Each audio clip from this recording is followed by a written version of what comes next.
Hi, I'm Annie Botticelli, and this is the Storyteller Forecast for Libra for August 2016. Go to my website, anniehelpsyou.com, check out what's new in my blog, sign up for my free email newsletter, get my monthly astrological write-up, and if you're interested in learning astrology, check out my astrology apprenticeship program, or if you're interested in bringing your business online, check out my Creating Your Successful Online Business course. So what's going on in August? This is a really important month. We've got the remainder of a window that was flung open in the beginning of July for initiating, launching, blasting forward. We've got the tail end of that in the beginning of August up through the 10th. Then the climate starts to change quite a bit as Mercury retrograde shadow period starts, and we have eclipses. Eclipses are not happening until September, but the first one's September 1st, and we can often have life-altering experiences, news, events come in up to like 6 weeks before the actual transit. So starting at the end of July, you might start to have life-altering news, and I want to make you aware of that. So I'm going to go into way more details about the eclipses in the September readings, but I want to give you a little bit more info about how this is prime time for that news to come in and why you want to burn brightly for the first 10 days of the month and then start to shift into this rest and respond mode that is so much in line with retrogrades and eclipses. First, I want to talk about some things specific for Libra energy this month. I'm calling the theme of this month for Libras groups and groupies because this is the energy of the 11th house. Anything having to do with fans or following, or you being involved with a group, with a team, or your place within a team or a group is very much about the 11th house. The 11th house has many more energetic connections as well. So for early, middle, and late degree placements, you all are going to have strong 11th house energy. So here are some ways that you can really utilize this energy at this time. The later degree placements are going to have strong 11th house energy in this month, and then it will also continue a little bit longer because the early and middle degree placements will start to move on to some other places here soon. So exploring social media, learning more about privacy, learning more about how social media can help you reach your goals on every level, learning how to use it in a way that helps you and doesn't hurt you. Anything having to do with social media is something that is great to use this energy for. Checking out a new group or a team or a gathering with like-minded people can be so inspirational, and Libra energy really can shine in this placement because Aquarius, which is the ruler of the 11th house, is an air sign, and Libra is an air sign. So whenever we have this congregation of energies in the 11th house, it's like pushing, just adding fuel to what makes you burn. So when you can connect with like-minded people and get into debates, get into philosophical discussions, have your intellectual curiosities satisfied, your intellectual needs met, that's a big thing for Libras. If you can't intellectually connect with someone or with people regularly, you're going to go crazy and it's not going to be good for you. So this is a really good month for you to see how you can connect with people in person or online that are like-minded, that inspire you.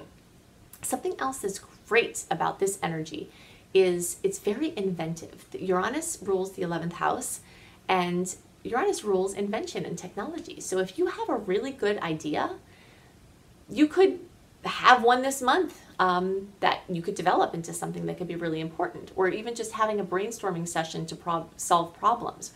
Anything having to do with brainstorming, either just with yourself or with friends and colleagues, would be very well indicated. Learning more about the internet in general, same thing as I was talking about with the social media. There are more and more things to be aware of when you're online, and this is a really great time to learn about how you can protect yourself, how you can take care on the internet, and what it can offer you. There are some people that I know that are just having a computer for the first time in their whole lives, and that is such a really cool thing. People that I know that are close to me who, didn't have color TVs, and now here in their lifetime, there's the internet. So it's a really cool time to explore what technology is doing. I recently stumbled upon a really cool new fully electric car called the Tesla. They're in a mall that is close to where I live. There's this actually the car is there. And I went in and I just like grilled the guy. I mean, not in a bad way, but I had a ton of questions about this vehicle and, you know, where the charging stations were and, you know, just all of these things. And I just did not know that the technology had gotten so advanced. I just recently found out that automatic pilot cars are driving on the road now, and that's going to become very, very popular here very soon. So this 11th house energy is just a wonderful time to see what the heck is going on in the technological world and how it can help you and improve your life and things you need to be aware of. The 5th house is also, the 11th house is also very much related to volunteerism, humanitarianism, helping groups of people who don't have the voice that they need, helping to give a voice to these people. This is a really good use of the energy. Something that is wonderful that I'm seeing with my clients, it's coming up a lot, and just with people in general, community gardens are becoming a huge focus, and community gardens are very much 11th house based. So checking out a community garden, participating with a community garden, starting community gardens, you know, it's basically a time, this 11th house focus is a time to find yourself through your group involvement, you know, to kind of see the things that come up in you, see the things you're interested in, seeing the things that light you up, seeing the things that put you off through the venue of the group. And earlier I referred to the title that I'm calling this month as Groups and Groupies. So I talked a lot about groups. So I want to talk to the groupies a little bit here. There are certain people that are here to share information that comes through them and to develop a following. If you feel that you're one of those people, or if you already have that, this is speaking to what you're going to do with that following. You know, so it's like, it's one thing to have people that listen to what you have to say, but it's another thing to ask the question, now what are you going to do with that enriches humanity, that leaves this world a better place? So this whole thing, this whole topic of having something to share, bringing it to the group, bringing it to the internet, creating groups, creating templates that serve as models for other groups to pop up in the world, and having a following and, you know, serving the following. All of these things are 11th house based activities. So maybe that will come up for you at this time. So now I want to go into more detail about how to maximize the Leo energy, how to burn the brightest you possibly can. This is one of my themes for this month. And then how you develop the Virgo attributes, where the personal planets are moving into Virgo, and how you can manage this switch from open window, doing everything, moving forward, into this returning back into more of the responsive mode. We can break down August into two pretty separate and distinct parts. The first is August 1st through 10th, and the rest is after August 10th for the rest of the month of August. There are energies that are very well sort of defined in that time. And so the first part of August has this theme of burning bright. It's this brilliant Leo energy, and I'll go into more about how to capture, enhance, and really, really use this Leo energy. But first I want to place this period of time, August 1st through August 10th, its importance in the whole scheme of the year. When we finally had Mars go direct at the end of June, that opened up this window that started at the beginning of July and runs through August 10th of this. It's an open window for pushing things through. We've had a massive amount of retrograde energy this year, and we haven't had a lot of windows open for just blazing forward. But one of those windows is now in this beginning of August. So if you are watching this early, great, because you have all of July as well. If you're listening to this later and you have just the beginning part of August, then at least you can use it to its max. So when the stars are going backwards, it lends itself to going backwards, being more relaxed, going back over things, you know, not launching things, not doing new things, not making big decisions. When Mars was in retrograde, there are a whole slew of other things we weren't focusing on or weren't good to focus on. But now in this time period with August 1st through August 10th, it's like you have permission and it's encouraged to just blaze forward.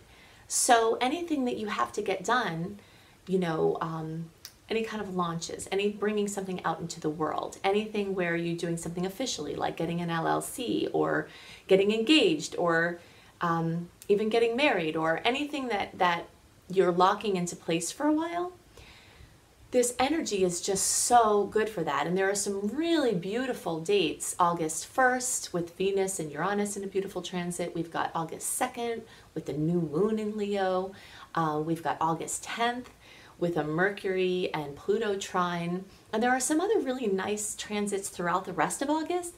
But the problem with the rest of August, as far as doing new things or being decisive or launching things, is that as of August 10th, the Mercury shadow period starts again. So every day we get closer to August 30th, between August 10th and August 30th, you're getting more deeply entrenched in that retrograde Mercury energy that's lending itself to short-term things. A misconception about Mercury retrograde is that you can't do anything in Mercury retrograde, and that's totally not true. You can check out my Mercury retrograde blog on my website, AnnieHelpsYou.com. You can also check out my Mercury retrograde video on my Annie Botticelli YouTube channel to see more about the do's and don'ts and why we have these do's and don'ts. But it's really fine to do things during Mercury retrograde. You just have to understand that they have a shorter shelf life than you usually expect or plan. So if you just plan to do things that are short term during that time, then you're more protected that way. So let's say you have to move. If you move into a place where you have to have a year lease when Mercury's in retrograde, there's a good chance you're not going to finish that lease till the end. But if you can move into a place with a 4 to 6 month lease or a month to month lease, something like that. Or if you're a contractor and you have a short-term contract, if you're starting something short-term, you're more protected. There's still the legality, the agreements, things that could get botched up there or disorganized or not clearly relayed. But it's more of something that you're trying to do longer term, like getting married or like, starting a business, doing something official, launching a brand new website or project that you've been working on forever. Those are things that you want to carry some longevity to them, and you want their birth date to be in a time that's not lending itself to short-term ventures. I can't tell you how many times I've watched businesses in places I've lived open up with great concepts, great customer service, opening in a Venus retrograde, Mars retrograde, or Mercury retrograde time, and they're closed in a very short amount of time. So hopefully that will help you differentiate the energy between a long-term venture started and a short-term venture. So if you're trying to do something long-term, get it busted out by August 10th. If you're doing something short-term, you have more opportunity to work with things. So something else that is important about the month of August is that you're prime in the energy of eclipse season. Eclipse season happens twice a year, and it's usually associated with major changes. For some people, it's completely life-altering changes. For others, you have to kind of look a little bit to really notice what the changes are. Maybe it's a subtle change in perception. Maybe it's a different direction you're moving in, but it doesn't feel like a big deal, but it's something different. Depending on how the eclipse is hit in your personal chart, is usually going to show you the magnitude of the experience for you. So when you've got the 4 to 6 week period before the eclipses start, anytime news can come in. These eclipses have a long range opportunity for bringing news. So the first eclipse is September 1st. That's a solar eclipse at 9 degrees of Virgo. The second eclipse is September 16th. It's a lunar eclipse at 24 degrees of Pisces. And so we're continuing into this Pisces-Virgo polarity that has been going on for a while. It's going to carry us into 2017 with its effects. So usually the recommendation for eclipse time is to rest and respond, because things will likely happen that will need your attention. It might be that you're supporting someone else or other people who are having the radical change, but you need to be there to show up for them. It might be that you're the one having the big changes, or it might be both. So it's not generally recommended to blaze forward or push things through or take things on during the eclipse time, because you want to keep your plate clear so that when news comes in, you're ready to respond. Very often someone will do something decisive during an eclipse time only 1 or 2 weeks later to have something happen that totally, changes the direction. I'm going to talk at length about the eclipses next month because that's the month they actually occur in. But I really had to mention them now because many people are going to start to get life-changing news. And I want you to understand them in the broader perspective of things that, it's the time to sort of rest and respond. So that's why I'm calling this month, the theme is burn bright and then rest and respond, because with all these planets in Leo, we have these opportunities with everything Leo based, which is very much centered around just burning brightly, creativity, happiness, joy, romance, fun. Some questions to ask that can really assist you with maximizing the Leo energies is, how can you burn more brightly? Are you really rocking your life? If you're not, this Leo energy can really help you to do that. Leo rules anything from being fabulous with your hair and your clothing to being fabulous with your gifts and your talents, acting, singing, instruments, athleticism. This energy of Leo is just very much embodying burning bright, how you're showing up in the world, your creativity, what makes you sizzle. So you can ask the questions, what needs to happen for you to feel more inspired? How can you change your routine?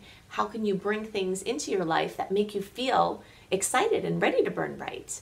How can you have more fun? How can you have more romance in your life? These are questions to ask and answer when you have a strong amount of Leo energy. So this started in July. So if you're watching early, you can really start to maximize this. And then really until like that first third of August, up until around August 10th, that Leo energy is just absolutely sizzling. And then it starts to fade more into Virgo being in more dominance. Other questions to ask with the Leo energy is, how can you step more into leadership? Many times we can learn a lot more by teaching, and sometimes there are opportunities around for us to step into that place and we're not feeling ready to take them. But this period of time is the one where it's time to try to step into that. I have a really good friend who is an artist, and she has a lot of Leo energy, but she hasn't really been stepping into a role of teaching or leadership. She's been very unique in her expression. And then some opportunities came along where she had a chance to start teaching.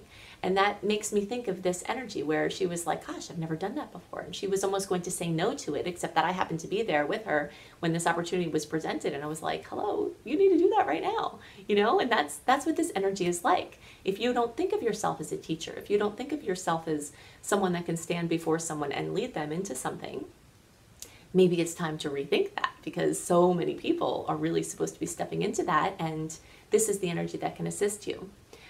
How can you have more enriched and enriching relationships with children? How can you bring this childlike wonder of awe and inspiration into your daily life? These are all Leo-based energies, so you can have a lot of great practices around how can you be more Leo-like in this time to really, really just burn bright. Then the energy shifts, and the Virgo energy is present all month, but it shifts into more strength after the first third of the month. And that's when you can start asking these questions more like, how can you get better systems together? How can you get more organized? How can you be more disciplined and have an attitude of service? There's so much that is dependent on how we approach things, Approaching something with a humble heart is an amazing spiritual practice. I think maybe we've all come into connection with someone who is not in the spirit of humble service, and so you might think, well, if you've accomplished a lot, then you're not in that place of service anymore. You're doing service so that you can get into your other place. Some people think this. And I don't believe it's true. As spiritual beings having a human experience, having an attitude of being in service to humanity is a very important question for your fulfillment. And this energy of Virgo can assist you with really embodying being in service to humanity, having better and more interactions with animals and pets, how you can improve your health, how you can improve your diet and your lifestyle and your regimen, how you can improve your daily experience. That's a big one. And how smart can you work? This is a theme that you've heard coming up for a while, because Jupiter has been in Virgo, and so everything Virgo has been expanded since last summer. And in August, we're at the end of Jupiter expanding Virgo. So all of these Virgo lessons that the personal planets are bringing up very strongly in short term this month is like the culmination of this long-term energy with Jupiter and Virgo saying, how can you leave this transit with better systems in place, everything more organized and productive, everything more fulfilling, you enjoying everything more because everything is well organized, having more discipline in the right places, maybe having less discipline in certain places, and really, in some ways, most importantly, how smart can you work? So many of us are programmed that you have to work hard, and that really gets into your psyche. You have to work hard, and you might find yourself always asking, why am I working so hard? It doesn't have to be that hard. That's a good question, and it doesn't have to be that way. And this transit in the short term, with all of this culmination of Virgo energy and this ending of Virgo with Jupiter energy, is really saying, okay, why don't you work smarter? I made a recommendation, I think it was last month, called a book called The 4-Hour Work Week. The 4-Hour Work Week is just a phenomenal book that can help change your mindset, plus give you practical things to do just to work less and make more, which makes a lot of sense.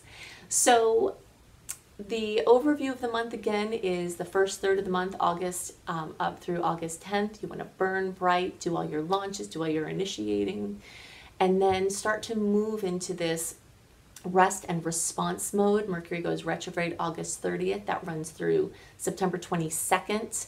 The shadow period starts August, well, pretty much it's around August 10th. That's why there's that cutoff. And then the shadow period at the end runs until October 7th. So once this window closes August 10th, you're kind of in quiet, not launching response mode until October 7th. And then you've got the last window of the year, which in coming months I'll talk at length about, August 7th through the first days of December, which is our last window of the year to really push things forward. So try to do what you can until August 10th. Anything you can't get done, just table it, rework it, and then wait for your final launch period of 2016. And that's a really important one too, because Venus is going to be retrograde early in 2017. So you're going to want to bust out as many things in that last window of the year as possible. So take it in consideration when you're making your plans. So if you'd like some assistance with putting all this into practice, go to my website, AnnieHelpsYou.com. Check out my blogs, sign up for my free email newsletter, which makes you part of my community, gives you access to all kinds of cool things. If you want some self-development assistance, Unleash Your Money Magnet, Shine, my 28-day virtual coaching program, and my Subliminal Train Your Brain programs are all on there. Also, if you'd like to learn astrology, depending on when you're listening to this, there might be a few slots left in my astrology apprenticeship program, which is where you join with a group of fellow astrological zealots with me on a journey through the stars and yourselves. And if you're interested in taking your healing business online, check out my Creating Successful Online Business course. So I hope you have a wonderful month, and I'll see you next month. Bye.